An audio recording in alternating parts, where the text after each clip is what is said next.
Today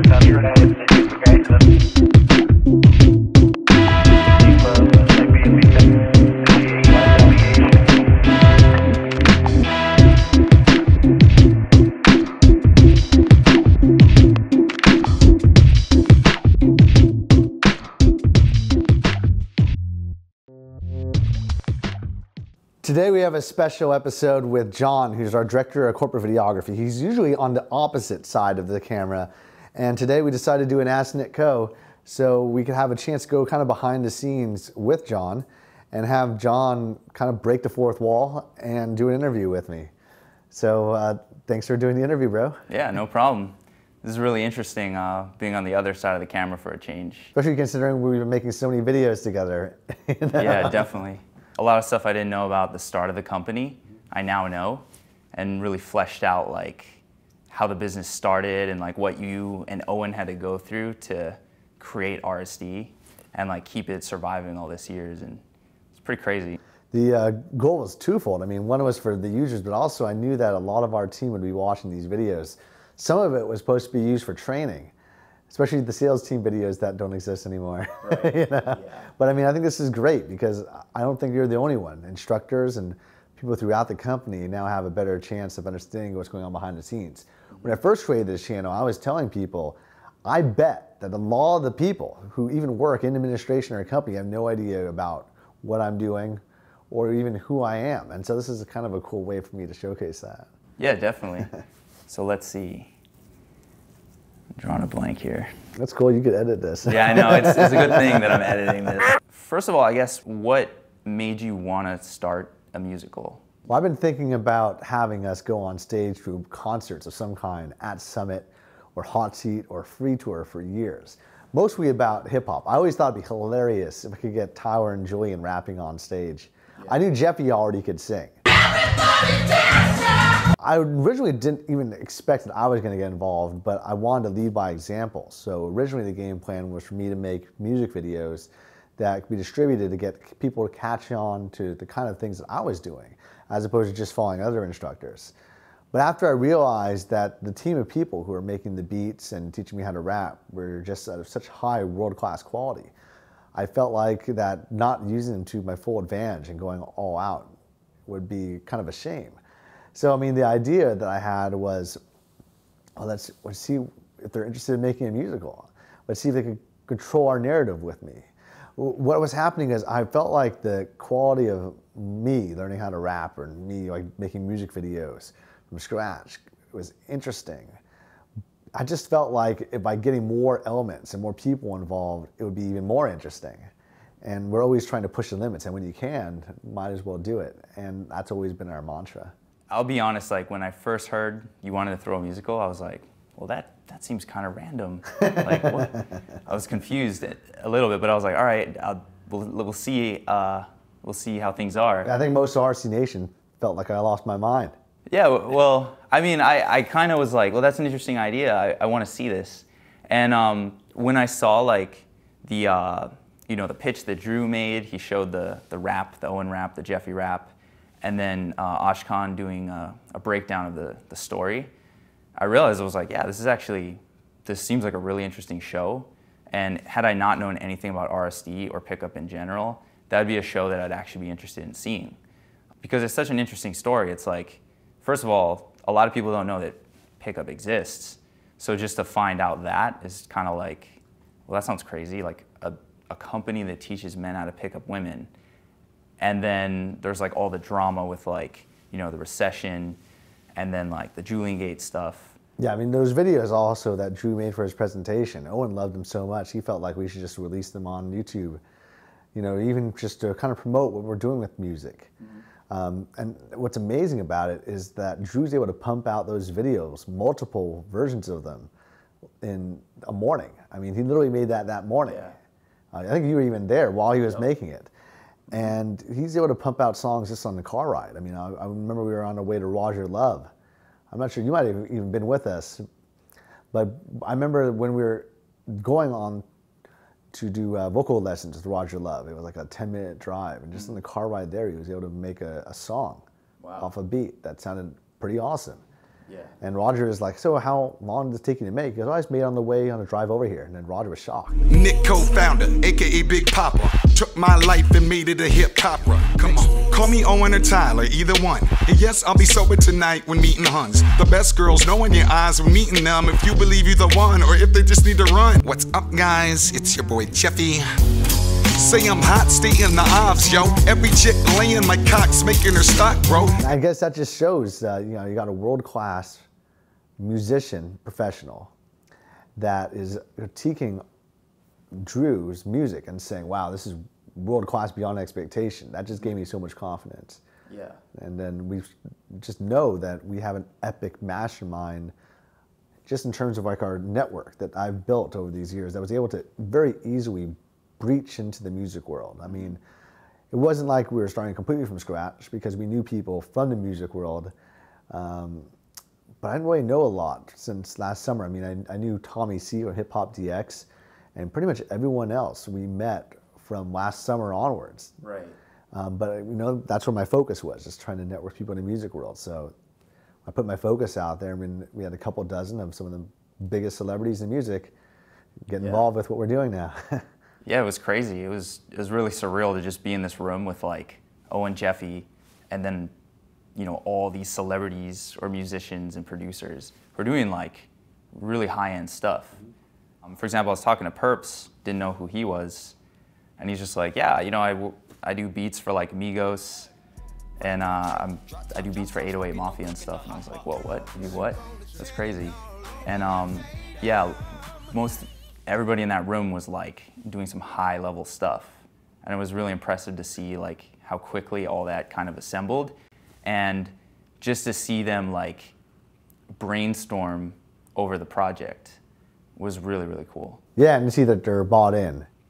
And I think that's going to be one of the interesting things to showcase as we build this documentary from behind the scenes, you know, showing how we're making this, because it's so kind of like chaotic from how it looks.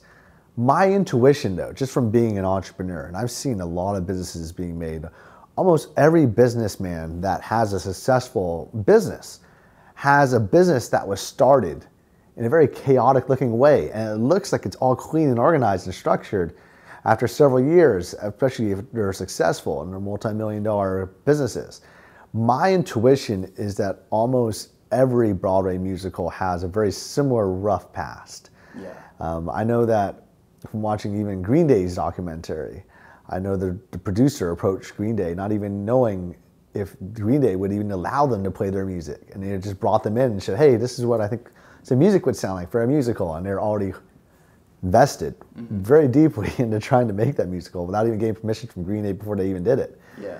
And I'm pretty confident that although this is a very atypical sounding route, I would say almost any successful entrepreneurial venture requires a lot of grassroots, very unusual ways of organizing things. But when you have the right people in place, that's why VCs always invest in not that concept, but the people. And you have the right people that could put things together, you could accomplish anything. It's funny you're talking about how like messy things can be in the beginning. And I think that ties in really well to kind of how you approach your goals. Because I feel like you jump into your goals like rather quickly, and then you figure it out along the way. It appears like that, but you also got to understand that I'm very academic about what I do. I mean, most people don't go through 2 MBA programs plus Cornell's business school, I mean, for hotels and, you know, certificate programs, masterminds. And I mean, I've been in the field for a long time, so I understand a lot of the standard business models that are out there. I think the reason why a lot of people hesitate is because they haven't done their research. They're not exactly sure what the puzzle is supposed to look like at the end. Got it. They just know that there's puzzle pieces. They might not even know that the puzzle pieces fit together. So what I'm doing is just trying to understand, look, this is my understanding of business. I've done this much business, and although it seems like doing one kind of business may be very different from another business, you know, doing video membership sites is very different from doing boot camps. But the principles are very, very similar until how you have to make the pieces fit, from the right manpower to the right marketing, the right sales, the infrastructure. There's very standard operating business blocks that have to be put together to make everything work together. And so it's like instead of trying to put together a puzzle and play chess, it's just putting together different kind of final looking puzzles that when you put the puzzle pieces together, they both form a different thing, a different shape, maybe, but you're still putting together puzzle pieces. Right. And so that's how I look at business. And I think that's why I feel confident in diving into things fast and quick. Yeah.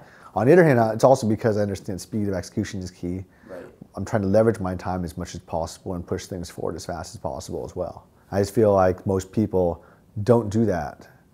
And also they're not flexible. Like I'm extremely flexible in terms of open-mindedness. Like I'll look at something and I'll be very quick to admit mistakes and push in a different direction. Yeah. I might get a little emotional about it, especially since it's like not exactly in my reality.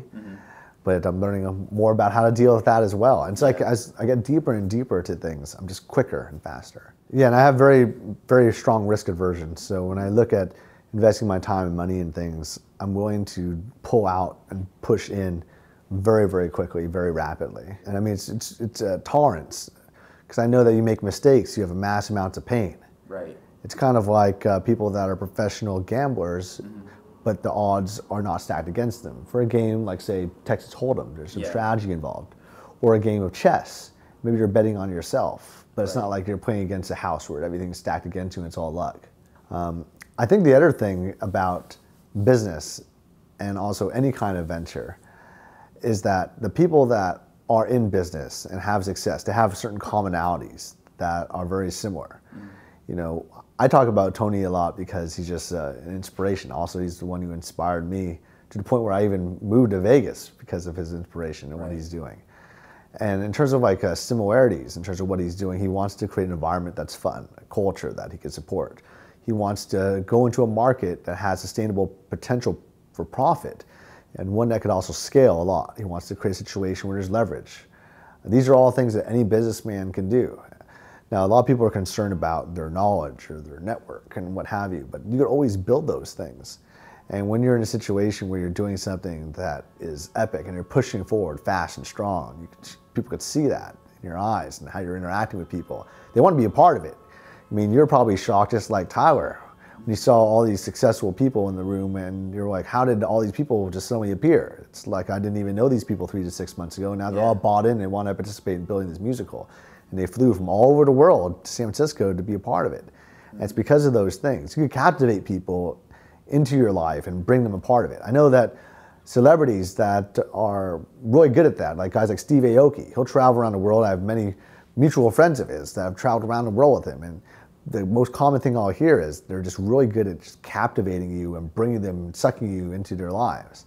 Tyler's another example of that. Yes. I think that most RSD instructors actually, including myself, have been able to do that. I mean, when I was traveling around the world, I built a network of 1,000 volunteers, just captivating people into that. I was also leveraging the fact that we had other people that were kind of little messiahs that were also captivating people. And the commonality between all these people is that we have very strong intent, very strong clarity of purpose, and we also are really able to offer value in all sorts of really unique ways. It's not just a monetary thing, it's a way of learning, sharing value that way, sharing mindsets, sharing adventures, and also just sharing the right positive outlook. I mean, we're always looking at offering value to other people, and that's why people have come to us and given us the same. Seth Godin talks about that in one of his books, Leading. I think it's Tribes. Probably.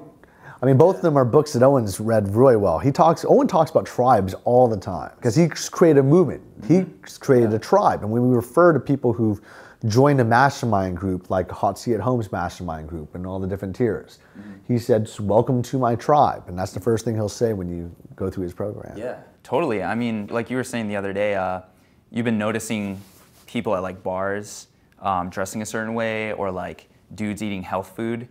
And you wonder to yourself, oh, I wonder if this guy follows RSD. He's drinking kombucha. I wonder. And you know, I can totally relate to that because like I definitely drink kombucha because of Owen. One thing I noticed with you, like one reason I like working with you, is whenever we're filming like vlogs or Ask and Co's or masterminds, I almost feel like I'm shooting infield footage because I see you doing your thing. And you're networking with all these people, and then like sometimes you'll be talking with somebody, you just met them, and things are going well, and you're just like, hey, you want to shoot a mastermind with me? And And then I have to do this like improvised thing where I set up the camera gear and get everything ready. And these people are like, they're not expecting to do an interview that day, but then you like close them right on the spot. Yeah. Actually, I'm expecting that they're going to do the interview, and they just don't know it yet because I haven't asked them yet. Yeah. But that's the mindset I come in, because I know that it helps them. I'm promoting their brand. I'm giving an opportunity to get to know me better. I'm getting to know them better, and which is also more valuable for them, because then they could be closer to me. And I do feel like a lot of people may not know what business and field looks like, and it looks just like that. You're just having a conversation, and bam, it turns into a deal. And it happens just as casually as just having a random idea over lunch, and then you shake hands, and you've closed a large contract. I have a friend, Brent, that you know very well. I saw him close the $300,000 advertising contract over tacos, and somebody's like, hey, got this great idea. How about you do this? Can we really commit $300,000? And the guy says, yeah, that sounds good. But it just happens like that, because a lot of it's about rapport building, understanding their needs, and then you take a shot when you know that's supposed to make sense. And when you have a very clear win where it makes sense for both of you to get involved, you close right away, and it just makes sense. I always thought like business deals, you know, the stereotype, you're in the office or you're in the boardroom and you have like a stack of papers and you have to like do all this. But well, watching you, which was eye-opening, was just how casual and quick it was. I mean, a lot of people do that. So I mean, a lot of people will organize PowerPoint presentations and papers and what have you, especially when the clarity of what you're trying to do is not clear. I mean, we did that for the musical presentation because the clarity just was not clear. When you're one-on-one with somebody, you're not going to do that. So I mean, I had to do a presentation for over 20 people at the same time. So yeah, that's when you have to make some clarity happen, because in order to get all those people on the exact same page at the exact same time, we had to organize multimedia, we had flip charts, videos prepared, music prepared, PowerPoint presentations, multiple people whose expertise they could talk about specializations. On an enterprise level, that happens all the time in boardrooms. However, you go to our boardroom, what does it look like? It looks like we're in a tree house in a mansion in the Hollywood Hills, and we might be drinking kombucha or having pizza. We might be at Spago over a tasting meal, closing dinner, and we might have some papers we're going over because we have like a ton of people. But if it's a small group, you don't really need it. It's more about relating to people anyway. I mean, if you're doing a presentation, you're looking at your notes all the time when you're trying to do a presentation, you're not able to effectively communicate. You're focusing so much on saying particular words as opposed to knowing the overall goal at the end. And then the words are basically just a way of getting to that end. Yeah, it's kind of like when I see you doing that, the more social route, it is like you're just hanging out with your friends, and stuff just starts to happen organically, which is really cool, because it's like, I guess, you know, thinking the boardroom analogy or whatever is that it takes a lot of effort, a lot of work, and if you screw up your speech, for example, like you say, like focused on the words and whatnot, it could be really stressful. Whereas when I see you hanging out with, you know, all these high-powered people, you're just shooting the shit, and it is almost kind of like the cliche of you know, abundance is everywhere. You know, you just make friends with these cool people, and then it's just stuff just starts to happen. Although, I mean, granted, like you're very well educated, they're very, you know, educated, but you've met the right people, and because you're both educated, you have a lot to talk about. A lot to relate on, and then yeah, just stuff just starts to unfold naturally, it seems like. So when we go in, we're networking. I mean, I talk a lot about networking. There's a lot of things that are in the minds of people that are doing high-level networking that are in common. One of them is that whenever we're interacting with any person whatsoever, and you're in a situation with other high-end people, you know you always have a lot of value to contribute with any other person, because there's a lot going on in your life, and you know you can make things happen for people. What you always got to be thinking is, how can you help the other person? And they're trying to think about the same thing for you, because they know you're trying to help them, and you just want to help build each other up. And so you're always continually thinking that. So it looks like you're just building rapport, but you're trying to find out about them because you want to know what's important to them so that you can help them out. And by having that mindset, that's why we're able to so quickly close deals. I mean, you'll see what we call creating very fast, sticky relationships. It's because we're continually looking for ways to enhance the other person's life, getting to know them on a very wide and deep level, and then trying to figure out where the value can be added to that other person's life. And it might not even be something that they've even thought of, something that you have in mind that you could throw their way. And you just throw these ideas at them until something sticks. And that's basically what I'm doing the entire time. It just looks like, you do that all the time with your friends on a social level. Like, hey, do you want some pizza? No. Tacos? No. A beer? Yeah, that sounds good. And that's basically what we're doing here, but we're sharing stories along the way, getting to know each other, vibing, having fun. That way it's not just like throwing a ball at a hoop. Yeah. There's maneuvers and stuff like that when you play ball, and you have to, play the game. And it's fun. I mean, the reason why I treat everyone like a friend is because by having that baseline friendship, that's super important, because you'd rather work with people that are friends or at least friendly. Definitely. If they're not, then it makes it almost impossible to deal with, especially when you're dealing with high-level stuff. Things just always go wrong at some point. There's a conflict and there needs to be a resolution. I mean, any good story, especially something where high stakes are taking place, will have that continually happening. I know that in a movie, the main character or protagonist will go through like 40 to 60 random conflicts before something is resolved. Now, when you're an entrepreneur, that's exponential, because your whole life is like that all year. Right. So we have to be ready for that. And most people who I'm interacting with have to deal with all sorts of similar decisions. When you're making success happen in business, the reason why you're able to do that is because you're able to handle all the moving parts. I mean, if it was as simple as, one person just writes down a few numbers and, you win the lottery, and that was the standard, everyone would do it.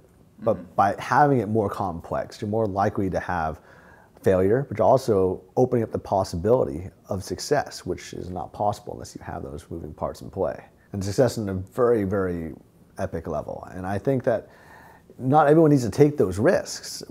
However, that's how these things are happening. For those people who are just wondering how these are happening on that level. You could also go to a different extent to the way I'm playing things. Because the way I'm playing things, I'm putting everything all in all the time. It makes a lot of people nervous too. But it works. When you know you could make it happen, it works. In your earlier interview, you were talking about putting it all in. But you're able to do that because you have a team backing you up that you trust, and like your guys at RSD are really talented and they got your back. Yeah, meaning that even if I lost that bet, I still have other chips in my pocket. Other people, they're just by themselves. They go all in, they lose it all, they have nothing left. So that's why it's really important to have a team that has your back, a family. Yeah. Your network is your net worth? Yeah. Something like that? Network is your net worth. So don't lose your network or you lose your net worth. Awesome. That's a line from the rap chorus. I guess we'll wrap it up here, and maybe we'll do another one day, because I would love to pick your brain again. Yeah, anytime. Cheers. Cool. Thanks, mate. Oh. Edit. Thanks. Cheers. John, why don't you do the splash screen, since you know everything so well. Hey, if you like Nick's videos and you want to learn more about business and how pickup techniques and inner game mindsets relate to business, subscribe below for more free awesome content. Thank you.